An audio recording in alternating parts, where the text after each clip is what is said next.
Welcome everyone to the latest episode of the IWFM webinar series. Today we're talking about SFG20 and digital maintenance strategies. So essentially effective maintenance regimes are essential in order to deliver operational efficiency and well-being, supporting sustainability commitments and ensure cost-efficient FM practices. And I'm sure you join us today to understand a little bit more out of today's session and some of the topics we'll be including in the hour, and there's a lot to go through, is reactive, planned and preventative maintenance. So some examples of that: digital maintenance tools, condition-based maintenance and technology integration. So these days there is a drive to work smarter and harder, which is probably a separate debate in its own right. But today we're going to consider how that impacts the world of facilities management. So just moving along, I'm Peter Brogan, Head of Research and Insight at IWFM, and many of you would have seen me on previous episodes of our NTT series, but I'm joined by a stellar panel, as you see them on your screens there, in terms of what they're going to talk us through today. So firstly, I'd like to introduce the panel, and first of all, we've got Penny Breesley, Account Director for Service Works Global. So Penny, could you just do a short introduction to the audience just to know who they'd be hearing from today? That would be great. Yeah, absolutely. Thank you, Peter. So I'm an account director at ServiceWorks Global. We are a provider of a CAFM system. I've had over 16 years experience within the market, and I've had a lot of experience with working with large strategic accounts, and obviously assisting with new implementations where people have no systems whatsoever, or where people are changing or upgrading their systems. No, thank you, Penny. And that was an ideal introduction. So we're just going to go through the panel, give you an idea of who you'll be hearing from today, and then we're going to go straight into the content. But next, as we go along the line, a gentleman I've known for many years, Mark Griffiths, founder and managing director of WMA Consultants. So good afternoon, Mark. Afternoon, Pete. Afternoon, everybody. Mark Griffiths formed my own workplace and FM consultancy 3 years ago, member of the technology SIG as well, with IWFM. Always had a keen interest in using technology in a practical way to drive better performance in facilities management and maintenance activities. And hopefully with my 25 years plus experience in operational FM, can shed some light on some of the darkness that some people encounter in this area, and give some practical examples of how it can be applied for anyone's benefit, irrespective of budget or any other constraints they might have. Thank you for the opportunity to take part. No problem, Mark, and thank you for that. And moving along the line, Derek Lawrence Twindle, formerly of Arab. So good afternoon, Derek. You're only as good as your last hit, aren't you? So formerly of Arab. Yes. So I'm Derek Lawrence from Twindle. I'm again independent consultant now. I've worked as I'm a chartered building services engineer. So I've probably created over my design life most of the problems that FMs appreciate now in their operations world. I'm trying to get better. I set up the M&E consultancy business within DTZ, as it was, or Cushman & Wakefield as it is now, some years ago, and spent a few years working at Arup in the sort of the existing building world, really to try and fix my perceived problem, which is the operational building world is a big part to play in the sustainability discussions. So now I spend most of my time looking at reality capture tools, which are tools and techniques to allow people to better visualize the data. If I dare mention the digital twin, I'm a bit involved in that, but let's not talk about digital twin yet because there's a lot of confusion around that, and perhaps we'll get into that during the panel discussion. So that's me.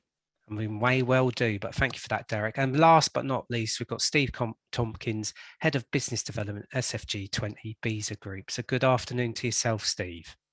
Good afternoon, Peter. Good afternoon, everybody. Steve Tompkins, Head of Business Development for SFG20, the industry standard for planned preventative maintenance. Been with the organisation for just nearly 5 years now. My background is I'm a chartered engineer with a number of organisations, and I've been in industry for 25 years. Specifically, before joining the construction industry, primarily engaged in maintenance specialisms in the railway sector and the automotive sector in terms of production facilities and solutions. Quick introduction to me.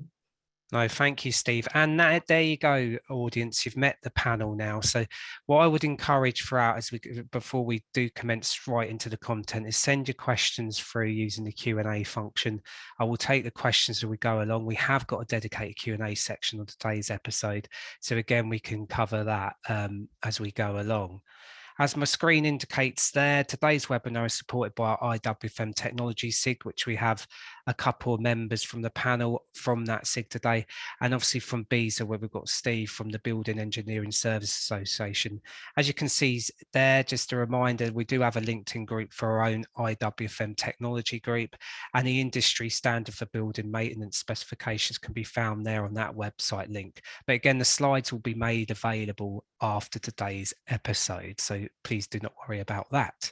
So moving on, because I'm aware we've got an hour, just under an hour now to go through this, and we've done it by section. And the first section we're going to cover today is around maintenance approaches, the different types of maintenance, common issues, and the role of technology. Sounds like it could be a webinar in one, but we're going to try and tackle this on today's episode.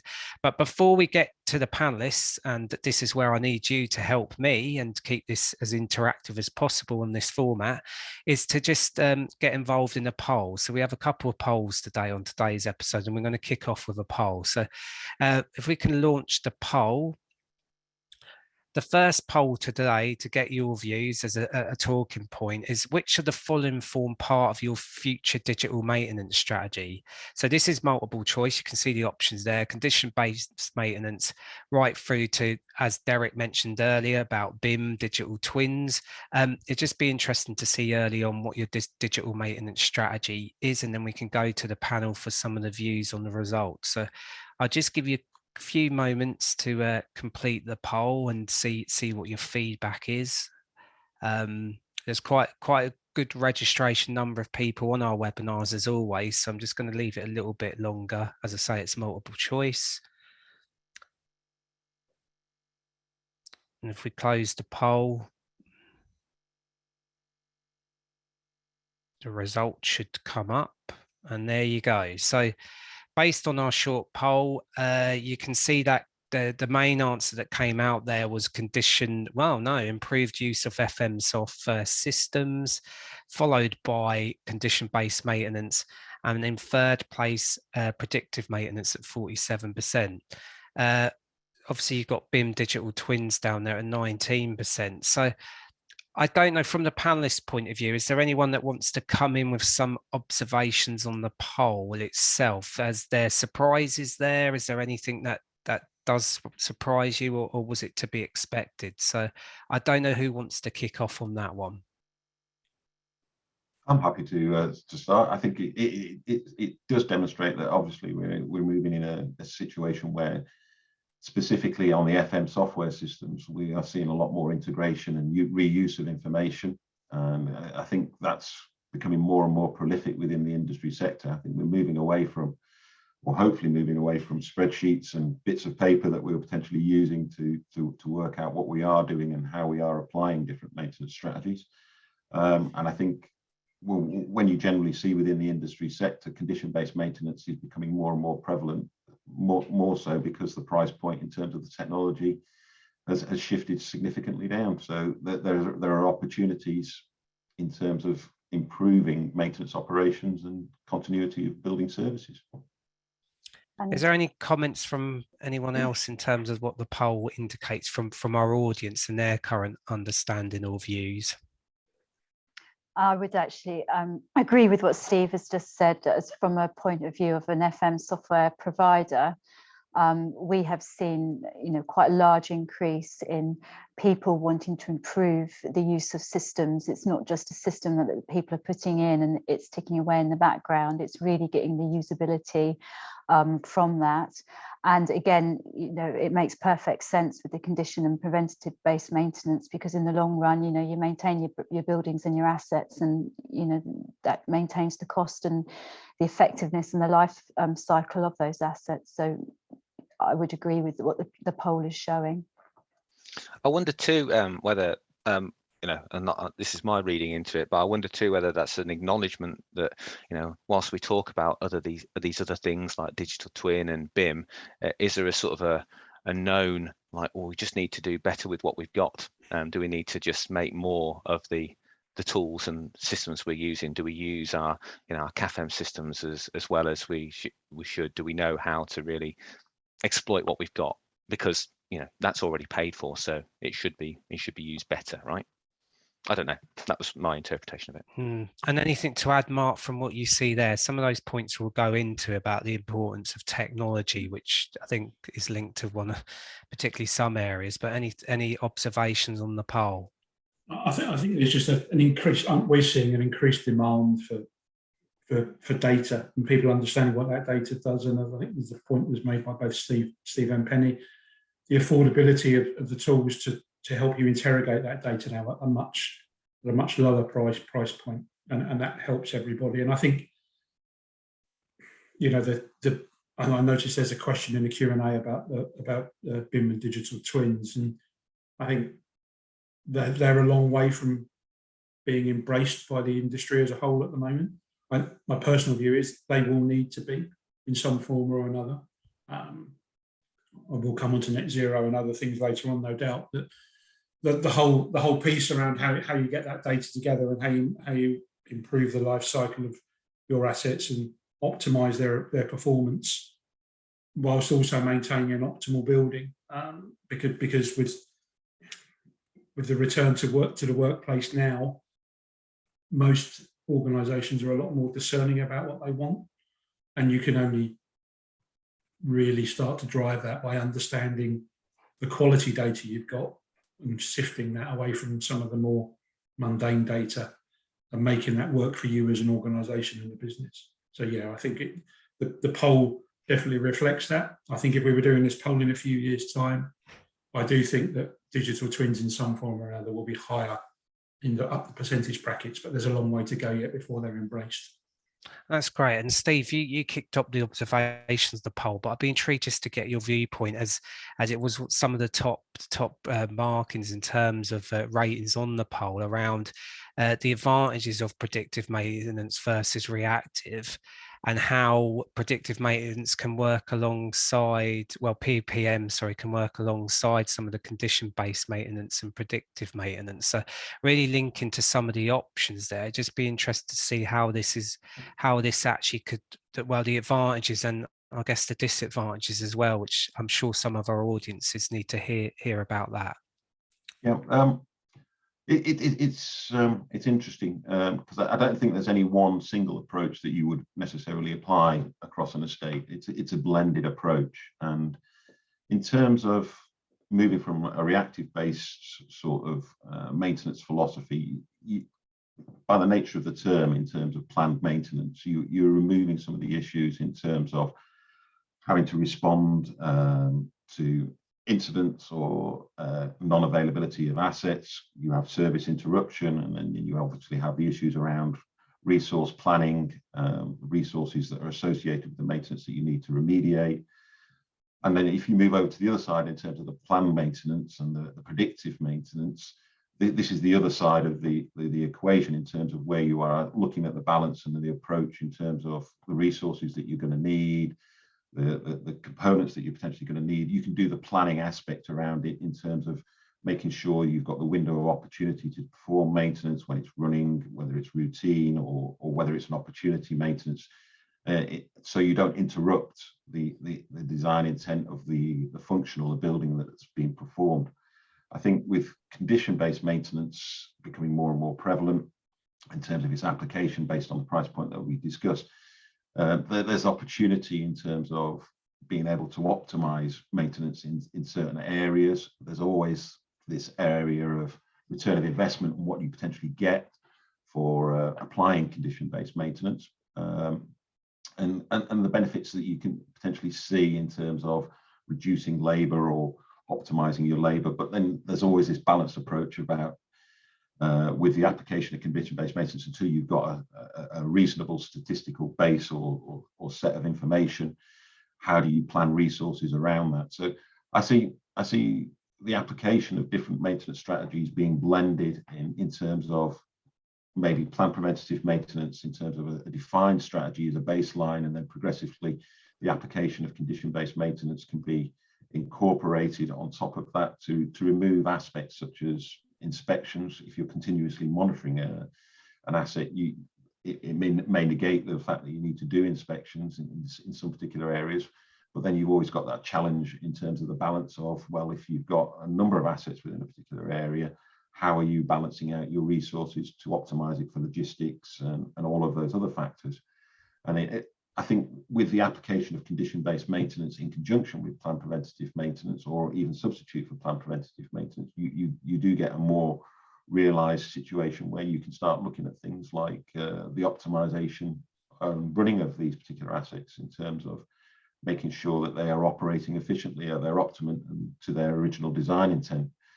The challenges that come about are always in terms of how you optimize all of the pulling factors in relation to your resources, costs, and all of the other aspects associated with it.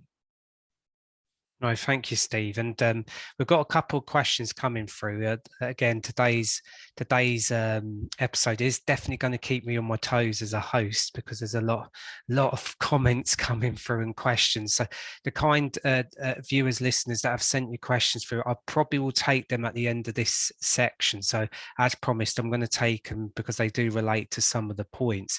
But as the poll indicated, and we know we've just closed it, obviously a golden thread throughout this is a term used across other areas. That's one of the options there, is about how technology is changing the industry and how it brings benefits and understanding of your ROI.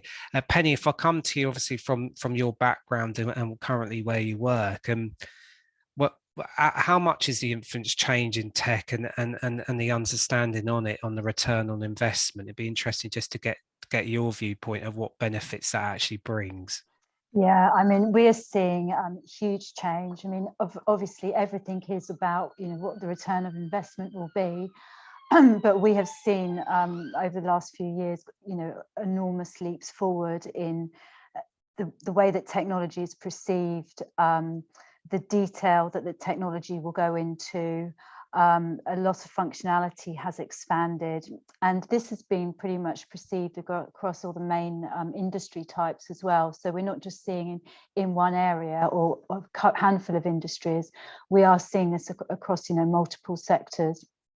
And obviously sometimes the requirements can be slightly different, but at the end of the day, it is the optimization and the maintaining of the building and the assets within the buildings. It's identifying the assets that need maintaining as well. And I think people are a lot more aware. No, thank you.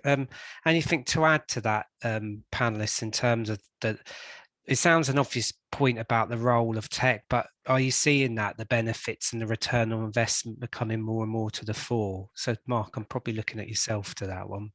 Yes, I think there's a question in the chat from Lucy, Lucy James, that points towards this as well, and the difference between planned and reactive maintenance and where that takes you. So last year I was a judge for the IWFM awards in the technology division, and we had an entry that had it wasn't a winning entry, but it was really good, really strong, and it was an SFG20 based approach to digital maintenance, I think was the phrase they used. And so it was, and the ROI on that was really significant. It was a sample building in the middle of a city centre that where they were saving tens of thousands of pounds on their maintenance activities. They had to do a lot of research on their data, and I know Steve knows this product particularly well. It's Addison Young were the drivers for that project, and that's led to a digital maintenance strategy that SFG20 have now introduced to the marketplace. And that, picking up on the point that Lucy made, your reactive maintenance is reducing, and you're making more proactive decisions based on the condition of those assets and not waiting for the failure to occur.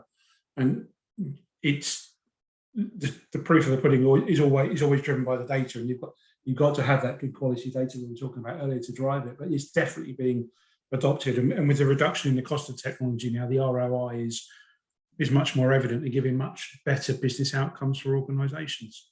Much better. No, and that's good to hear. Derek, I'm going to bring you in there because I did note from the poll, and I know this is a big passion of yourself in terms of your own work. And sadly on the poll, I think it came out of 15% from memory in terms of the option. But just to our audiences, that this value of reality capture and how new is this, and respectively to our audience, where people are on the journey when it comes to reality capture, because as I say, I know it's a big passion of yours, so it'd be good to express that. I know the poll showed it as the lowest option, but I think that's going to grow and grow from my own experience and knowledge of it. So it'd be good just to have a take on what that is, and possibly echoing the point about technology. What are the real benefits of this, and maybe some examples where this does actually really work, which I'm sure our audience also would like to hear more about. No pressure. No, thanks, Peter. That wasn't on the scripted question that you gave. No, that's fine. Freestyle mode. So, on the technology front, then I think from a return on investment, people don't really price inefficient communication of problems. And from a technology point of view, a recent example, I was working with a manufacturing client where I was actually there doing something completely different, but they were having this debate about moving a piece of plant from one factory to another and its handing and where it fit. And I said, have you ever tried, this thing that I can show you on your phone? So they had the technology already, and that's perhaps ties in with the, sweating the CAFM systems a bit better. But most people have phones of some format, and people are able to copy the real world with that, with a little bit of know-how. It's not difficult. That's why I like it. But in this situation, they were able to take it was a kiln in this case. They were able to copy this kiln using their phone, an iPhone, and then literally text message it to the other factory, where they were able to open it up in, it's not to the millimeter accurate, but it wasn't 20 millimeters out in terms of its scale. Open it up, place it in the factory, and they were just blown away by that. I'd shown them some fire for the first time, and they were like, "Why aren't we using that?" And this is where I think probably being submerged in this reality capture world, I see these things all the time and thinking this should be commonplace. People should be using the systems they've got more. People should be making use of their iPhones or their other smartphones to communicate ideas better, because that's even if you had to buy the iPhones, if you actually costed the time it would take for people to get around some plans, and some people not understand it, and then it be implemented, and then someone saying, "Oh, I didn't think that was what we were doing," and then have to change it again. If you costed that, then it would be a no-brainer. The fact that you've already got access to this technology in most cases, then yeah, why aren't we doing it? Perhaps there's just more tutorials on how the workflows are or that can be done are there. On the reality capture, like laser scanning, for example, which sort of started off as, certainly when I got into it, it was just very expensive pieces of equipment used by very specially trained people. It's just changing. It's just changing massively, and the very expensive equipment can be hired now. The user interfaces for using this technology are lower, and actually the laser scanner manufacturers are starting to really look into the FM world and saying, "Oh, this is a world we should definitely be working in, because we've got the ability to capture as much or as little detail as you want, as fast or as slow as is needed for the task." So I think there's loads of scope to it. I think just more case studies, more examples are where the industry needs to, and pilots. Don't throw everything at this. Just do a pilot on a scheme. If you think there's something around it, talk about it, and then do a pilot and come up with your own conclusion on whether it's a good idea for the business you're in. It will be for some and not for others. Thank you, Derek. And there's a lot to unpack here, and I appreciate we're whistling through the hour, and I appreciate questions are coming in. I will table the questions as we go along, so please keep sending your questions here. And I recognise the chat function. There's some real good debate going on in that chat function alone, but it'd be wrong of us not to bring up the asset management list when it comes to maintenance and various other bits. But for this is to all the panelists. how much is there still a legacy issue relating to asset lists and asset capture, which really at the heart of this, if that's not right, my simplistic view of the world is it all falls down regardless of what technology or what software you're actually using. So be interesting from the panel. Is this an old debate, not dismissing this webinar on my own question around legacy issues, asset lists? Is that still a problem for the sector? Is it still out there from your experience? Mark, I see you nodding, so it sounds like the question might still be related even all these years on when I was introduced to the importance of asset lists and asset registers. Is it still a problem out there for the industry? Definitely, and I think irrespective of your level of maturity and how you manage your PPMs, you've got to have that reliable data. You know, let's be realistic with this. Some FMs are still managing their planned maintenance activities on Excel spreadsheets, as we hinted at earlier. Others are doing things in a much more refined manner, but the outcomes are still the same. And yes, asset schedules are the bane of probably most maintainers or FM's life, and invariably the industry doesn't always give them the opportunity to capture them in a timely manner, and they're playing catch up with them. But yes, it's still a challenge for the sector, irrespective of what technology levels you're using. Doesn't matter if you're doing something very sophisticated or very simple. It's still not being captured fully in the majority of cases in our experiences. And to prove I am monitoring the chat and the questions, we've got a comment here from John that kindly probably summarises it up and better than I did. Was asset lists are still rushed with minimal effort. The CAFM system is only as good as the data in it. So think of something in and out, and then if it's not right, it's going to just produce something that's not right. So thank you for the comments, and they're coming through, and there's a lot of agreement about still the legacy issue when it comes to asset lists and maintenance. So that's our first section. I will be going back to the questions, so please encourage people to send your questions. Please don't get frustrated. We do have a dedicated Q&A, and that's where I will earn my money to ensure we get through that. But just a pre-warning, panelists, we've got a load of questions, so again, that's all good, and then I'll try and get to the audience questions when I can. So if we just move on to the next slide, quite a simple title on this, where are we? But it'd be interesting from the panel, at what stage are businesses are in the real world when it comes to adoption of different maintenance approaches? And I think, yeah, we emphasised that on the poll, but just be interested to discuss how different sectors are at different stages of adoption. So I don't know who wants to kindly kick off on that, but bearing in mind the audience, the poll we've just had, exactly where are people at on their journey? So it'd be good to have a viewpoint on that. I'm happy to pick up. It is quite interesting from our perspectives. We see it's quite broad across the industry sector, as well as deep in terms of maturity of maintenance philosophies and approaches that have been applied. It really does depend on the maturity of the organisation in terms of understanding their risks and their opportunities. And once again, it even comes back to the level of information that they've got on their assets and how they manage those assets.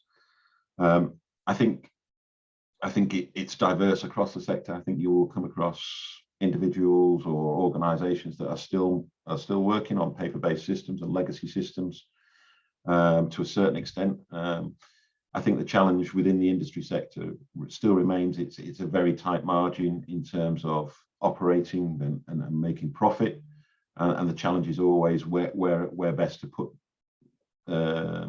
resources and relevant maintenance philosophies in to gain benefits. I think there's a general challenge within the industry sector in terms of being able to warrant and justify maintenance budgets. Unfortunately, it's an unseen service until something goes wrong, and then when something goes wrong, then it becomes a major issue. So there's a general challenge within the industry sector. I think we are seeing a lot more uptake of newer technologies, the people looking at condition-based maintenance and how to apply it. I think Mark talked about the project that we're doing with Avison Young and Omni at the moment, where we're doing digitally maintenance piece, where we can actually identify key areas that would be best for adoption, giving things like a good return of investment on application of new technologies. And we're seeing a lot more inquiries around that particular area. Right, thank you, Steve. I just had a comment here that going back to one of the earlier points about asset data, and apologies, was not BIM the solution to poor construction asset data? So I'm jumping in the chat here, but we might have to come on to BIM and its relevance later on. But just to go back to the question, to bring you in, Penny, where are we? What's your experience with your clients out there in terms of their journey on this and the problems and challenges they face, but also the opportunities to put a bit of a positive spin on it? Yeah, I mean, I think there are new technologies coming through, and obviously with BIM, it does make sense at construction, or even if people are scanning existing buildings, is when we get that asset and data capture, is to have the integration and the ability to be able to pull that relevant BIM information into what we would call the FM database, because that's what the facilities managers, the estate managers are having to maintain on a day-to-day basis. But I think it's really key with the integrations between various systems, whether or not it's BIM data, SFG20, finance systems, or whatever. Because if you have that two-way integration, it makes it a lot easier to keep that information up to date, because it's all well and good having a lovely system, you know, with great information in, but over time things do change. And it's giving people the ability to be able to easily keep their systems and data sets up to date. No, thank you. And yeah, there's a lot of chat going on in the polite sense. Chat is in the function, not just general chat about the use of different systems and the importance of getting that data right is the fundamental. Derek, to bring you on that and your experience, and obviously you've started to chat about digital capture just in the chat alone, but your views of where people are on this, not just about the digital capture and data capture, but generally around some of the earlier poll results. Well, what's your experience today with your old hat of Arab, but also some of your new experiences as a consultant? Where are people truly at on this? So there was one point in the chat that made me smile, actually, which was sort of, isn't BIM meant to solve all this? I think yeah, it was. The problem is people want BIM and then they copy BIM from someone else, and then they get what they copied, and then they can't maintain it. And the thing that always fascinates me is, you know, there needs to be some time reserved in an operation environment to sit down, almost without any help, without cheating, without using any references, and write down what you absolutely, as a minimum, need to do. What is the absolute minimum information you need to capture about the building to operate? And actually you can stop there. Actually, if you did that, then that would be a great place to start. Then you can start adding things in. And the whole point about particularly retrospective BIM is you don't have to do everything in one go retrospectively. You're best to, if you've got a room name and an area, that would be a good starting point. And even if you just did that, that would be good, because and that's the other thing to say is, I think when we get into BIM and digital twin, then I've seen lots of presentations that talk about sort of, you know, some sort of advanced machine learning analytics that does all this stuff. There's still a lot of places without floor plans or fire alarm plans drawn in PowerPoint or freehand. So there's a starting point. So I think you don't have to do everything all at once, but you do have to do things that are relevant to your business. And there was a comment about a standard things.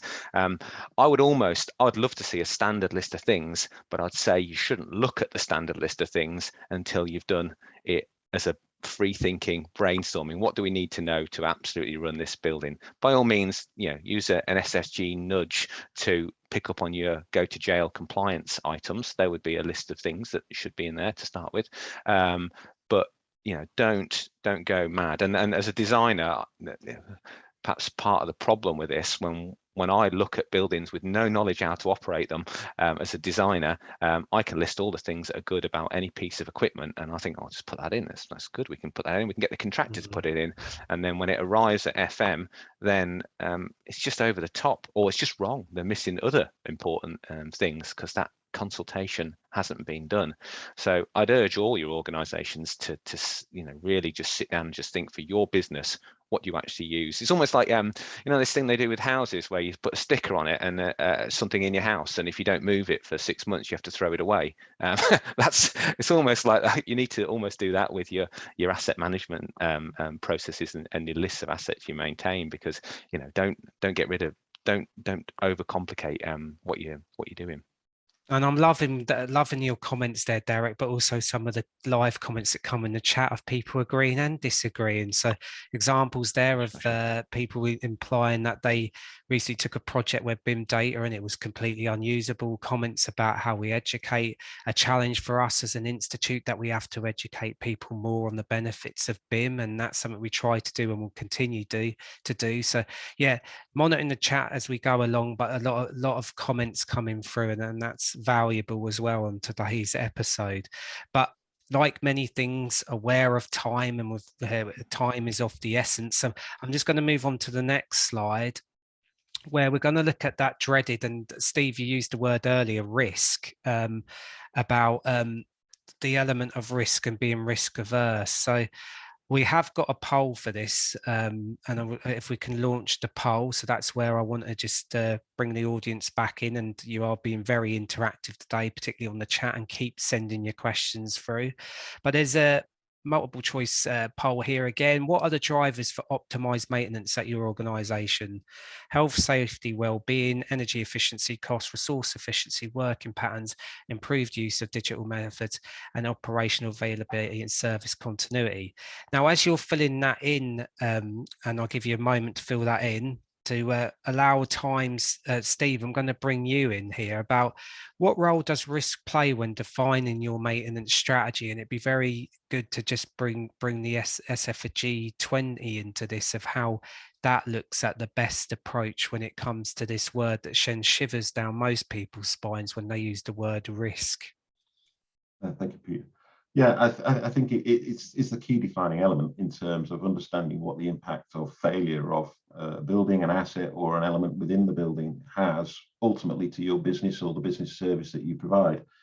Within SFG20, we apply a simple color coding, which helps in terms of defining what maintenance criticality needs to be applied. So we have a red for statutory and legislative requirements, so the things that you must do to ensure that you've got health and safety within the building, you're meeting legal compliance, you're meeting regulatory compliance in terms of the environmental pieces. We have an operational color coding, which is an amber, which gives an indication that this is going to have some kind of impact on your service or operation. And then we have the green, which are more discretionary aspects in terms of it won't potentially have an impact directly on your maintenance operation, but if you look at it longer term, it may have capital impacts in terms of assets not realizing their design life or potentially they're operating efficiently. And it all really depends on the nature of the business and the business operation that you're performing. So it's very diverse, from a manufacturing plant to a hospital to a data center to a stadium, and any of these particular operations all have different pulling requirements in terms of their objectives, and they need to manage the risk associated with them in terms of those particular outputs. But SFG20 gives you that framework to start from as a basis, and I think risk is a key aspect that often gets missed in terms of defining maintenance strategy, and this comes back to the return of investment that we were talking about in terms of application of technology. If you've got historically, technology used to be applied for condition-based maintenance and statistical analysis on high-value assets. As that price point has fallen, it's becoming more prolific in its use, and it presents greater opportunities within the industry sector. Thank you, Steve, and we're getting a lot of comments through and a few questions around that. But if we close the poll, I think it gave you enough time to fill that in and more, just to see what the results are telling us. Again, you've got close operation availability and service continuity, closely followed and jointly by cost, the dreaded word cost, and health and safety and well-being. And then sadly or wrong that working patterns 10%. So for the rest of the panelists, is there anything on that poll that comes as a surprise? And I guess what role does asset availability play when defining your maintenance strategy? Just to come back in, I think when you do the sort of risk analysis, it's understanding what the cost is to the business of unavailability that doesn't necessarily get picked up. It's an interesting results in terms of working patterns, because I see the working patterns also roll up to the fact that that's the cost associated with your resource efficiency. I think there'll be a lot more focus on that sort of coming forward, especially with the challenges that we've got around net zero, and more so now that obviously oil prices have significantly risen and energy prices associated with that as well. So I can see a lot more focus coming into those particular areas. Mark, I think you were going to come in there. Is there anything you want to add to that?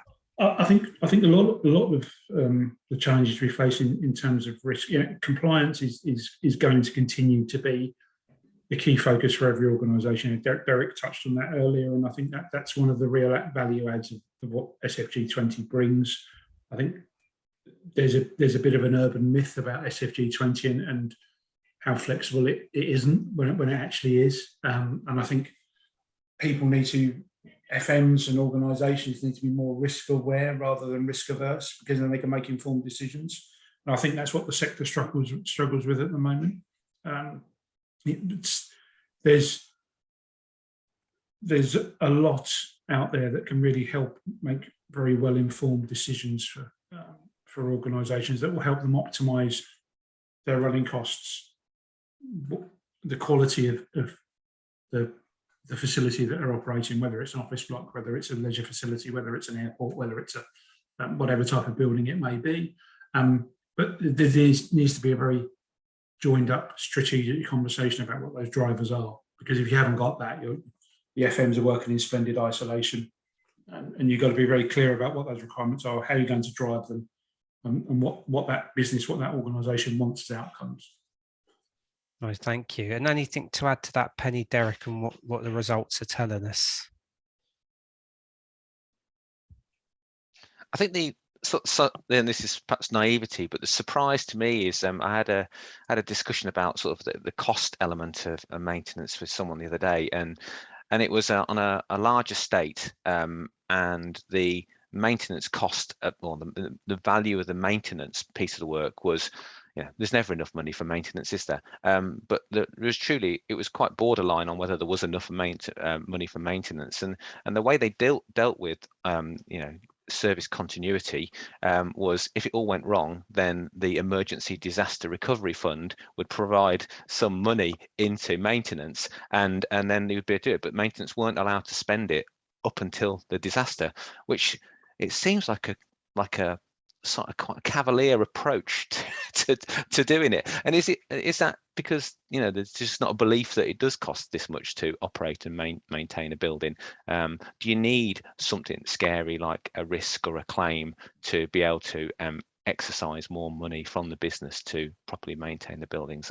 It's sort of it fascinated me, but sort of terrified me at the same time. I don't know what people's views are on that.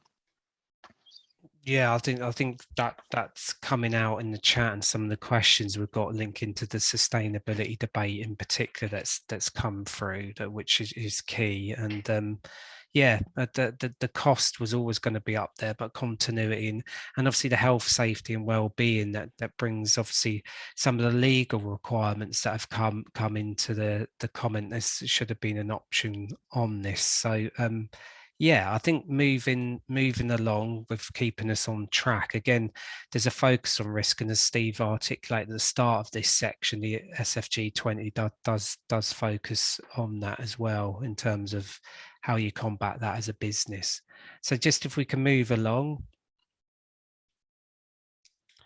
I guess about creating a balanced maintenance strategy.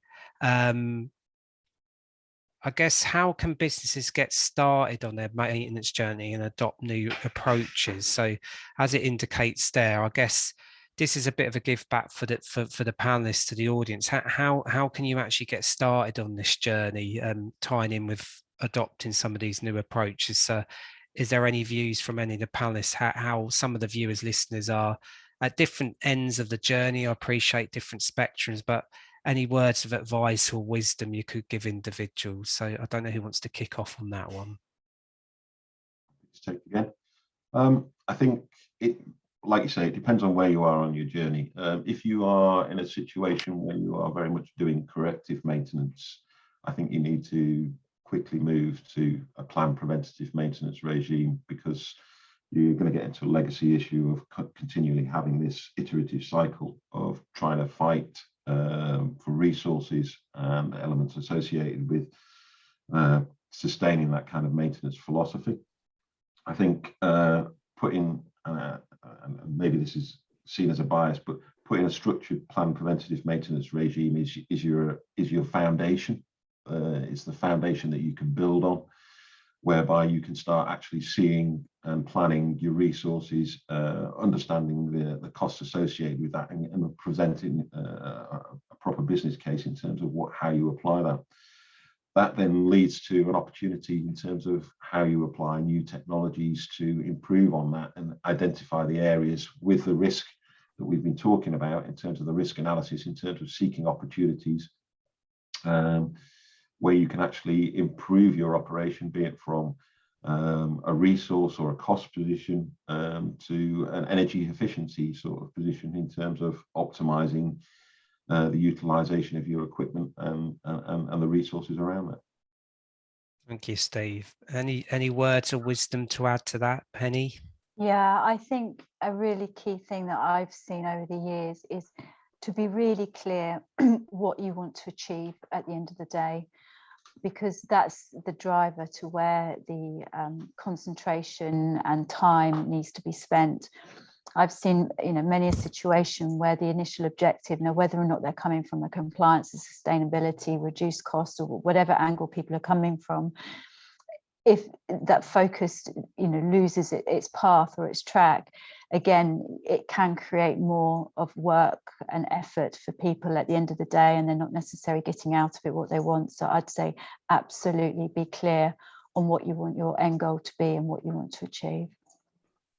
Thank you.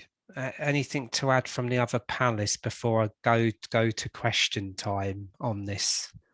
Quick one from me, Pete. I think it's fairly obvious in the chat that there's some confusion in some areas, or at least clarity needed around the different standards that are out there and what can be done with them. I think that there is a fairly standard suite of requirements for maintenance, and then you can make your informed decisions about whether you go down a more risk-based approach for some elements of what you deliver maintenance-wise, condition-based or not.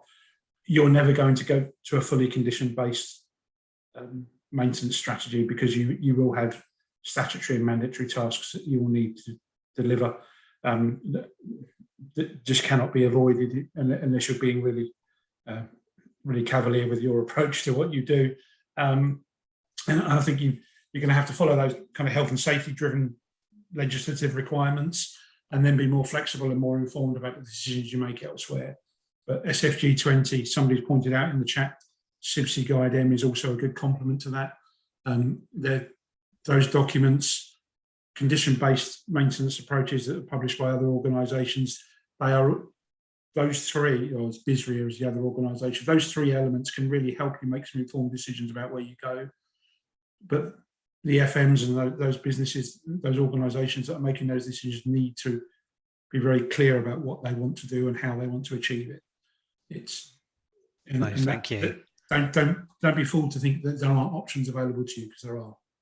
Yeah, and it's quite interesting even from the chat, and I appreciate all our audience can see that if they join in, and we'll go to questions, is how people are using those different guides for different ways within their journey on the maintenance. So as I say, there's been some great chat going on in that function today. So I'm just going to move on to questions. I appreciate more of a time element, because again, I think we could have spent an hour purely on the questions, and that's probably something as an institute we need to look at in terms of our timings on such popular episodes. But Steve, if you can recall back on the first poll, condition-based maintenance came up relatively high. This might be a fair or unfair question, but I'm going to, you can tell me afterwards. But if the move is to condition-based maintenance, where does that actually leave SFG20? And please talk to me afterwards. No, it's fine. I think I don't think you'll ever get into a strategy where everything is completely condition-based maintenance until you've got a significant data set of information in relation to your operation. I think the challenge that you get with condition-based maintenance is the planning around the resources and them actually being able to come in, deliver, and provide the maintenance. If you don't have a projection or some statistical analysis around condition-based maintenance, you can't plan accordingly. There will always be, as mentioned, legislative requirements in terms of planned preventative maintenance, and there will always be a requirement to a certain extent that will be cost prohibitive in terms of actually having a physical engineer going to a site and performing some activities. Your filter will not clean itself, your filter will not be replaced. There are always maintenance activities that need to be performed in terms of physical activities that need to be or require an engineer in place in terms of preventing or retaining that sort of integrity of your asset and its function. I think what we will see is, as condition-based maintenance becomes more prevalent and we get some more statistical information, I think what we'll see is the challenge in terms of how you optimize your resources in terms of delivery, because you're going to have assets that are going to move away from a structured regime where you could have something that's going to say that you need to do maintenance in 10 days, and then you have something that says I need to do something else in 12 days in that same location, and then something else in 14 days, which isn't efficient in terms of the resources that are maintaining or looking after those assets. And from an environmental point of view, if it's a remote estate, the logistics associated with it would not be practicable. You'd end up with engineers doing more traveling than actual engineering works, or spanner time as we call it, in terms of giving added value back to your estate. I've worked in various environments, from safety critical to data centers and so forth, and I think condition-based maintenance has its application in terms of it can be applied in conjunction a lot of times with planned preventative maintenance regimes and even corrective maintenance regimes, in terms of giving you an indication of actually you've got a potential for an asset issue outside of maintenance activities. There's an integrity issue, or there's something that's happened that's going to affect continuity of service. So I think it comes back to my original statement. You will always have a blended approach in terms of your maintenance strategy based on the risks that you have within your business and how that business operates and performs. Even with condition-based maintenance applied in a manufacturing environment, you often see that actually we have a set shutdown when we can do maintenance. We can't do maintenance during those manufacturing cycles because it's just too costly. So it really depends on the nature of the operation. No, thank you. And I'm going to go whistle stop through the questions, but I just want to make the audience aware that the questions will be sent on to the panelists and we will get a response back to you. But this was an earlier point, and I think in the chat, Mark, you kindly offered to take this one in terms of how about a BIFM approach matching to business needs and requirements. It'd be interesting to have the panel's view on that. Anything to add? Yeah, I think business-focused maintenance is well established. It's a very good methodology. It is just another form of condition-based maintenance, though, to be fair. I mean, it's slightly more sophisticated than that, but you can make some very informed decisions. I've utilised it in the past, and when I was in an operational role, I encouraged clients to adopt it. Now, it does work very well, and it does match the business's needs and requirements, but for it to work effectively, it needs a very mature conversation at quite a strategic level to understand some of the, going back to that risk awareness phrase that I used earlier, to manage those risks appropriately. But yeah, I would, picking up on John's point from earlier, I would encourage organisations to consider that if that's the route they're looking to go down. No, thank you. And moving on, and I'll bring Penny and Derek in at this point. That we've got a comment or a question about sustainability is now key to our business, and I would argue every business in terms of particularly energy usage and actual carbon reduction. It is now the key driver for asset change. How do we bring this to the fore in systems such as SFG20 or in a condition-based approach? So I don't know from Derek or Penny to bring you in how you would answer that one. Obviously, Steve and Mark, please chip in, but any view on that and what you're seeing about the big topic that we've covered on other episodes about sustainability and how this all links into the maintenance of buildings and other assets. So I just wondered your view on that. Yeah, from one angle, we are seeing from a system point of view, sustainability is a very, very hot topic at the moment. And there's various ways that this can be handled through the CAFM systems. Again, going back to a point I made earlier, it's integration. So whether or not you're integrating to your BMSs or whatever, to be able to then track those energy uses, the peaks, the troughs, the trends, etc. The cost in fuel and energy that we're all hearing about at the moment. I think that's going to become more and more key to make it more efficient to run your buildings. That's just one point of view that I've seen coming through the industries at the moment. No, thank you. And anything to add on that, Derek, in terms of your experience around this topic? Because it is a vast topic, I appreciate, but yeah, I'm going to use this platform to launch a new initiative. I haven't trademarked it yet or copyrighted it, but it's called the OFF standard, which is basically audit your building and make sure all the things that are meant to be off are off when you think they're meant to be off. Mentioned off too many times, but it's silly. But this is a simple sustainability win. And even in your own house, could you do that now and say, actually, right at this moment, are all the things that are meant to be off? So this, in a more sophisticated way, it means sort of more audits of the building management systems, a closer look at how the areas operate, and really optimizing that. I think there's a lot that can be done from a sustainability, because if you get into proper sustainability, it gets really hard. And it should be, but it really gets intimidating. And then I think whether it's sustainability or BIM or digital twins, people need something easy to start with. So actually, that's what I would be doing to address sustainability. Look at all the things you've got, work out when they're meant to be turning on and off, and do it. It's really, really not newsworthy. And it's not a LinkedIn post, possibly. But you've triggered debate on the chat there, Derek, with Ray kindly saying it's an SOS approach. Oh yeah, that's good. Switch off that's something. Even better than there mine. You go. What about See, the off standard? I love how this chat brings out creativity in individuals, but very good. So I just want to sum it up really from both of you in the last few moments we have. Just generally, if we're conducting this webinar next year, and I appreciate some of the chat and comments, I've been trying to keep up to speed. Will the building safety bill cover some of this? The importance of legislation, compliance will drive this. What would the debate around, if we had this webinar repeated next year, any major changes you would see? And Steve, I'm going to kick off with you, obviously from the SFG20, how that's going to evolve and adapt, because there's one word when it comes to facilities management, or two words, agility, adaptability, is something that it can't be accused of not doing. So I just wondered from that perspective, very short answer if possible because of time, what would you be expecting to see in a year's time? So a bit of future gazing here, if possible.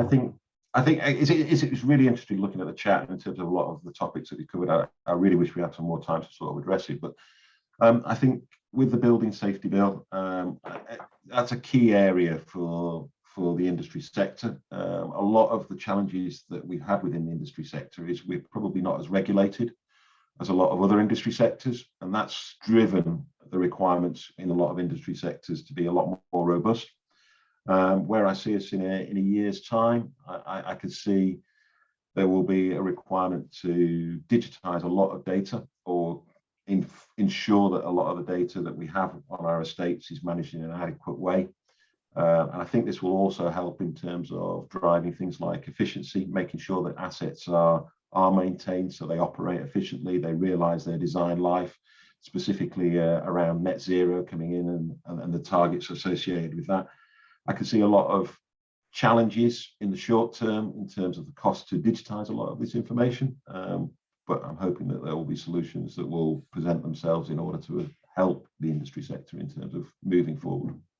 Thank you. And Derek, I come to you next in terms of what would you like to see, and particularly around digital capture. Do you think that's something, if we run a poll next year, that may have increased, or is that just a simple way of looking at it? Just be interested to know your view if we were running this in a year's time. I'd like to think so. I love it, but I'm not. I'm not like a nut job that just thinks it's like that's what everyone should be doing. I appreciate that. I think the biggest challenge with it is actually making it easy and go, oh, I did that. Like these people at the factory that I mentioned, they captured it with their phone. I pointed them in the right direction, and that they used it, and showing people that, oh, I can do this now. And so I think there is a place for digital, and I hope that problem is, it's the way that digital is delivered. It's obviously the starting point for digital is something massively complicated and far-reaching and futuristic, and it shouldn't be. It should be simple digital tools like, where do you keep your asset register, and can you, as the person that's probably cares about it most, update it?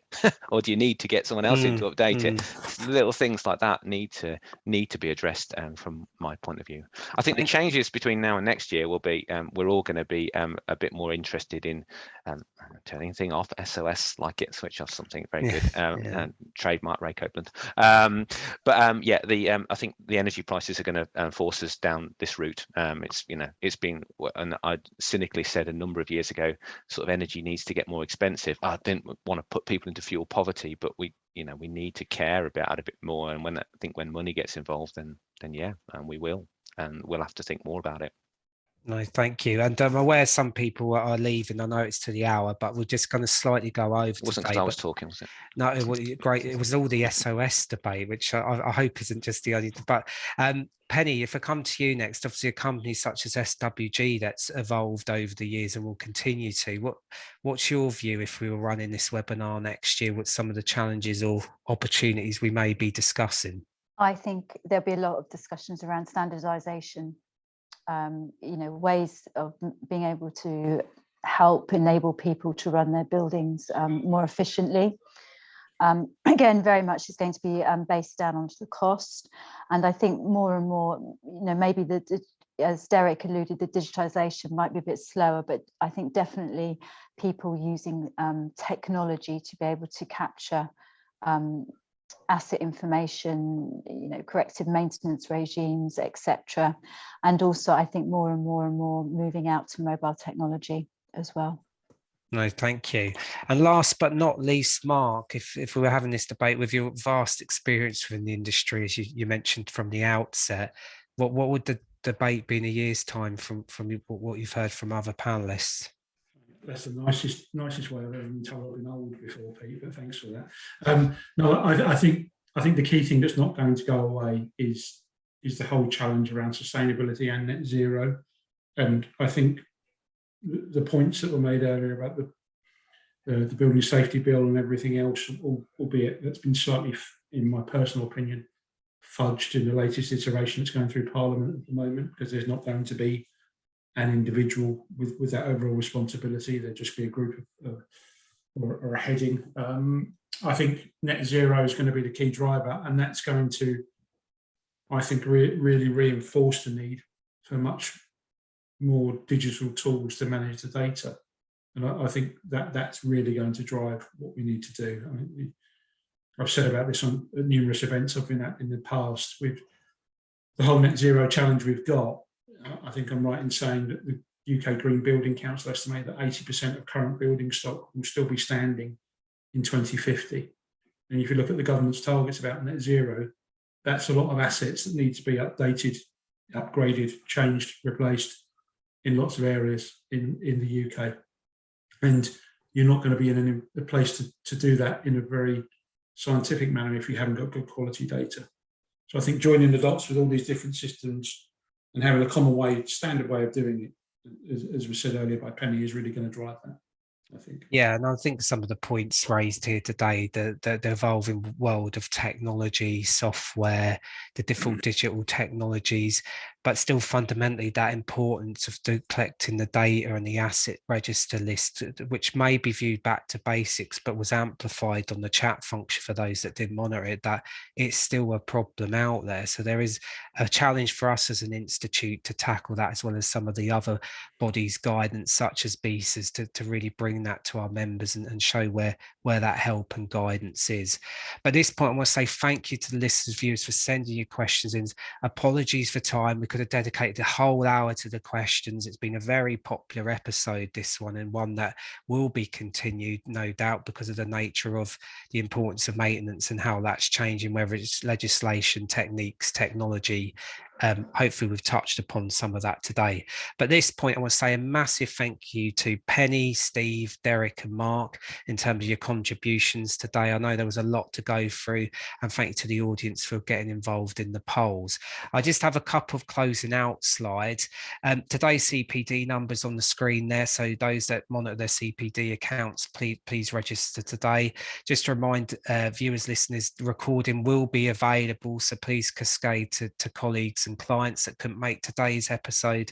That'd be most welcome. So it'd be shortly available on our website under our Insight Hub, where our other previous episodes on our NTT series can be found. There's also some good practice guides that link to some of the subjects today, or many of the subjects today, including BIM. There were a couple of comments there about BIM. We've run webinars on BIM in particular, as well as we've got guidance around BIM that's been supported by many of the colleagues on this webinar today, I hasten to add. But that's where you find research reports, good practice guides and guidance notes. As my organisers are moving me on very quickly, our conference is the 8th of June, entitled Agents of Change. We're tackling issues such as sustainability, climate change, future of work, just to name a few. The whole 5 keynote speakers have been made available. Love to see you there on the 8th of June in person, so please buy a ticket, but that's entirely up to you. Mark, as chair of judges, this is an important slide for us in terms of our awards, in terms of our impact awards at IWFM. The event's the 17th of October, so would encourage you to book now. It's been very popular this year, so again, please get in there to book yourself a slot at our most prestigious awards in the industry, I would say. So from that point of view, please join us on the 17th. So just the last slide there. Thank you once again to the lovely panelists today. They've given you some insight today around a topic that an hour doesn't just give it enough justification, I appreciate, but as I say, there'd be no doubt other parts to this debate moving forward. Again, listeners, viewers, hopefully you got something out of today's episode. We'll find this out by a short survey that will follow after this episode, but it's not just to rate the episode, but on future topics around building maintenance. What topics would you like us to delve deeper into? Again, we've given you some flavour of topics today, but please fill in the short survey and we will act and listen on that. That's how it drives our future episodes, and we've done that on our previous episodes as well. Next week's episode will be announced on Friday, again at its regular slot, Wednesday 12 to 1, or in this case 12 to about just after 1, hopefully. But again, there was a lot to go through in this hour, and thank you for your participation. It's the first time we've kept the chat function on for a while in our episodes, and I can see a lot of debate going on there, and I'll definitely earn my money as a host today to try and monitor through that. But thank you for the panel to helping me through some of those comments coming through as well. So thank you once again. Take care, and hope to see you on a future NTT episode. So thank you once again. Thank you. Thank you. Bye-bye.